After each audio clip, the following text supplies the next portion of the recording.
৩ বছর পর জানা গেল মাহমুদুর রহমান নামে দাফন করা লাশটি বিএনপি নেতা হারিস চৌধুরীর।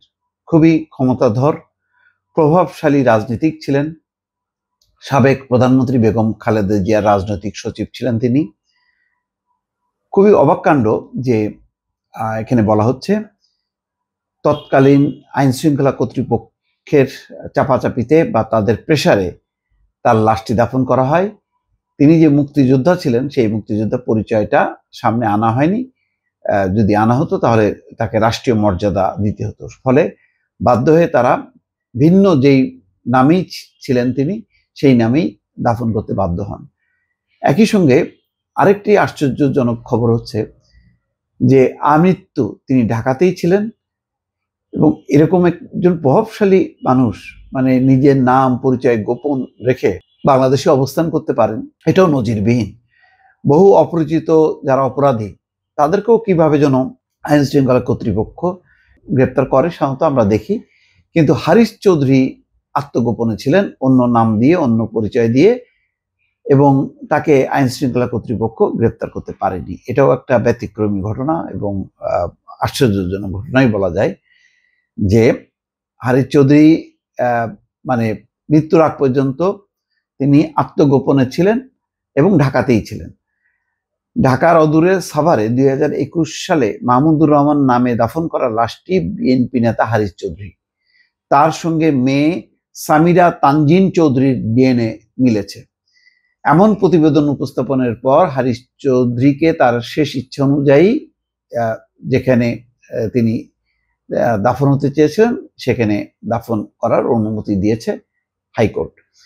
বিচারপতি ফাহমিদা কাদের ও বিচারপতি মুবিনা আসাফের সমন্বয়ে গঠিত হাইকোর্ট বেঞ্চ আজ বুধবার এই সংক্রান্ত আবেদন মঞ্জুর করে আদেশ দেন। হারিস চৌধুরী বিএনপি চেয়ারপারসন এবং সাবেক প্রধানমন্ত্রী বেগম খালেদা জিয়ার রাজনৈতিক সচিব ছিলেন। এর আগে হারিস চৌধুরীর মেয়ে সামিরা তানজিন চৌধুরীর করা এক রিটের প্রাথমিক শুনানি নিয়ে গত 5 সেপ্টেম্বর হাইকোর্টে রুল সহ আদেশ দেন।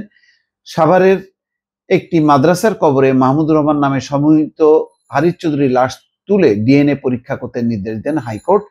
হারিস চৌধুরীর প্রকৃত পরিচয় শনাক্তে পুলিশের অপরাধ তদন্ত বিভাগের পরিচালককে এই নির্দেশ দেওয়া হয়। নির্দেশ অনুসারে সাভারে 2021 সালে মাহমুদুর রহমান নামে দাফন করা লাশটি গত 16 অক্টোবর কবর থেকে তোলা হয়। লাশটি উত্তোলন করে পুলিশের অপরাধ তদন্ত বিভাগের সদস্যরা। হারিস চৌধুরীর পরিচয় নিশ্চিত হতে ডিএনএ নমুনা সংগ্রহ করা হয়। ডিএনএ পরীক্ষার প্রতিবেদনে ইতিবাচক ফল আসে, যার মধ্য দিয়ে হারিস চৌধুরীর প্রকৃত পরিচয় নিশ্চিত হয়।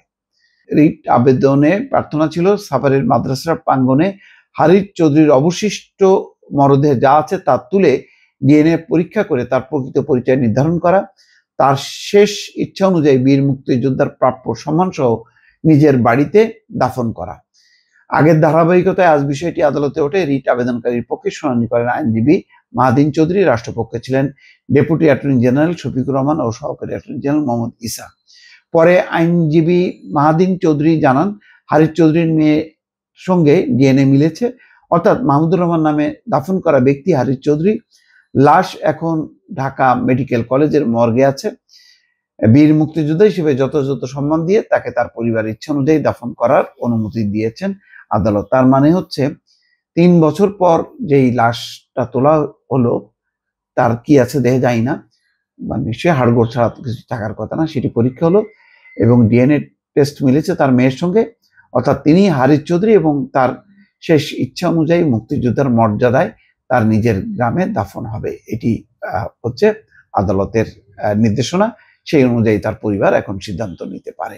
কিন্তু আমি শুরুতেই বলেছি যে এইরকম একটি আলোচিত ব্যক্তি, ক্ষমতাধর ব্যক্তি ঢাকায় ছিলেন এবং পরিচয় গোপন করে, এটা একটা রাজনীতির অঙ্গনে বা অপরাধ অঙ্গনে যাই বলি না কেন সেটি একটি বিরল ঘটনা হিসেবেই থাকবে বলে মনে করি। দর্শক ভালো থাকবেন, আল্লাহ হাফেজ।